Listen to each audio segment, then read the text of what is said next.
নমস্কার প্রিয় ছাত্রছাত্রী, সিধু কানু বিরসা ইউনিভার্সিটির 6 সেমিস্টার বাংলা মেজর পেপারের সিলেবাস এবং সাজেশন দিচ্ছি, ভালোভাবে দেখবে।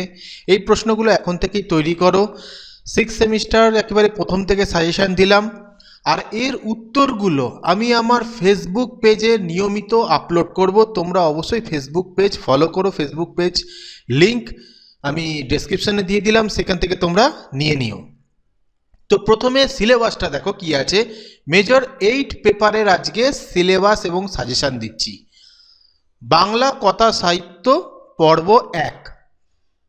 তো এখানে দেখো উপন্যাস রয়েছে যেগুলো, সেগুলো হচ্ছে বঙ্কিমচন্দ্র চট্টোপাধ্যায়ের কৃষ্ণকান্তের উইল, রবীন্দ্রনাথ ঠাকুরের 4 অধ্যায়, বিভূতিভূষণ বন্দ্যোপাধ্যায়ের ইছামতি।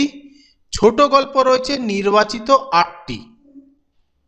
রবীন্দ্রনাথ ঠাকুরের অতিথি, এক রাত্রি, নিশীথে, পরশুরামের বিরিঞ্চি বাবা, প্রভাত কুমার মুখোপাধ্যায়ের দেবী, মানিক বন্দ্যোপাধ্যায়ের হারানের নাতজামাই এবং শরৎচন্দ্র চট্টোপাধ্যায়ের মহেশ।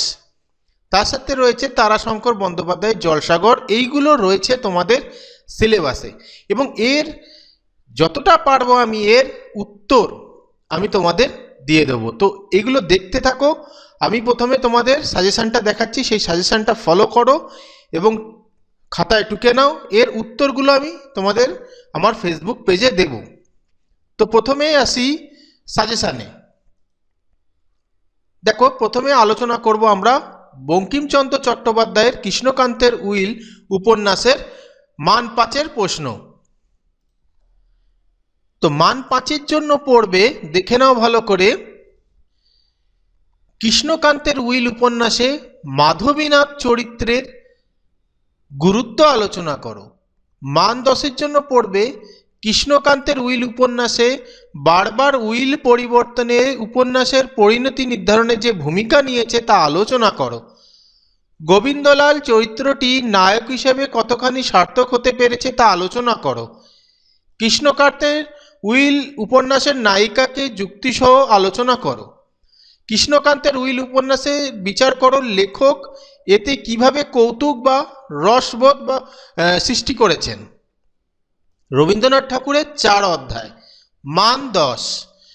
রবীন্দ্রনাথ স্বদেশী আন্দোলনের প্রেক্ষাপটে চরমপন্থী বিপ্লবের সমালোচনায় মুখর 4 অধ্যায় উপন্যাসটির আলোচনায় এমন উক্তির সার্থকতা বুঝিয়ে দাও। প্রকাশকাল সহ রবীন্দ্রনাথের 2টি রাজনৈতিক উপন্যাসের নাম লেখো। বিদ্রোহিনী নয়, বিপ্লবী দলের নেত্রী নয়, এলার সবচেয়ে বড় পরিচয় অতীনের প্রেমিকা হিসাবে। উক্তিটিকে সামনে রেখে 4 অধ্যায় উপন্যাসে এলার চরিত্রটি পর্যালোচনা করো। 4 অধ্যায় উপন্যাসের নামকরণের সার্থকতা বুঝিয়ে দাও। মান 5। 4 অধ্যায় উপন্যাসে ইন্দ্রনাথ চরিত্রটির প্রয়োজনীয়তা কি বুঝিয়ে দাও। 4 অধ্যায় উপন্যাসের শেষ অধ্যায়ের গুরুত্ব বুঝিয়ে দাও। এলার মনে পড়ে তার জীবনের প্রথম সূচনা বিদ্রোহের মধ্যে। তার জীবনের প্রথম সূচনাটি কেন গুরুত্বপূর্ণ। এবার আসি বিভূতিভূষণ বন্দ্যোপাধ্যায়ের উপন্যাস ইছামতি। মান 10। ইছামতি উপন্যাসের নামকরণের সার্থকতা আলোচনা করো। ইছামতি উপন্যাসের দেশকাল সমাজ কিভাবে চিত্রায়িত হয়েছে তা আলোচনা করো। এখান থেকে 2টি মান 10 দিলাম, মান 5 দিলাম না। যদি প্রয়োজন হয় আমি ফাইনাল সাজেশনের সময় যুক্ত করে দেবো, বা আমি আমার ফেসবুক পেজে বলে দেবো। রবীন্দ্রনাথ ঠাকুরের ছোট গল্প রয়েছে, অতিথি আছে, এক রাত্রি আছে, নিশীথে আছে। মান 10। এক রাত্রি গল্পটির নামকরণের সার্থকতা বিচার করো।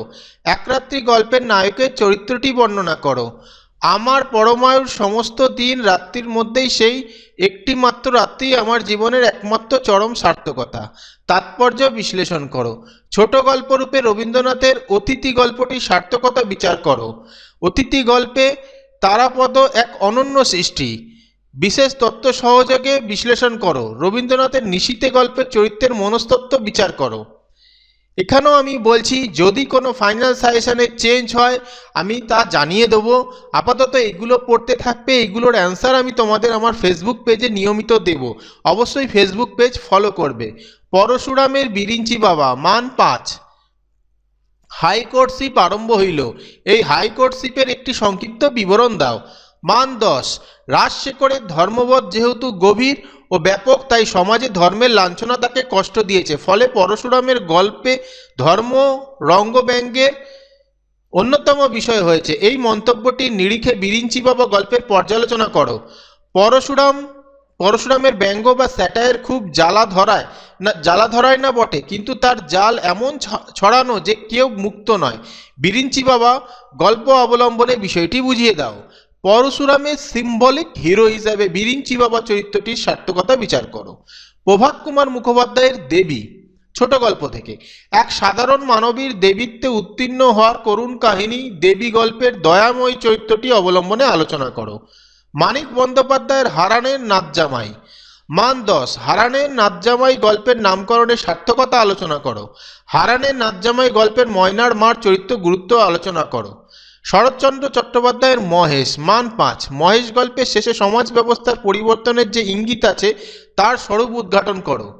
মান 10 মহেশ গল্পে মহেশের মৃত্যুর জন্য কে বা কারা দায়ী যুক্তিসহ আলোচনা করো। তারাশঙ্কর বন্দ্যোপাধ্যায়ের জলসাগর ছোট গল্প জলসাগর গল্পে গল্পকার জমিদারি ব্যবস্থার যে ছবি তুলে ধরেছেন তার পরিচয় দাও। এই হলো তোমাদের সাজেশন। এর প্রতিটা অ্যান্সার আমি তোমাদের দিয়ে দেবো, তবে নিয়মিত ফেসবুক পেজ অবশ্যই ফলো করে রেখো, ইউটিউব চ্যানেল সাবস্ক্রাইব করে রেখো। নোটস কিন্তু দেওয়া হবে, তবে একসাথে না, যেগুলো তৈরি হয়ে যাবে সেগুলো দিয়ে দেবো। তোমরা খাতায় নোট করে রাখবে এবং পড়া শুরু করবে। রেগুলার যদি পড়া শুরু করো খুবই ভালো। যাদের টিচার নেই তারা রেগুলার এই নোটসগুলো পাবে।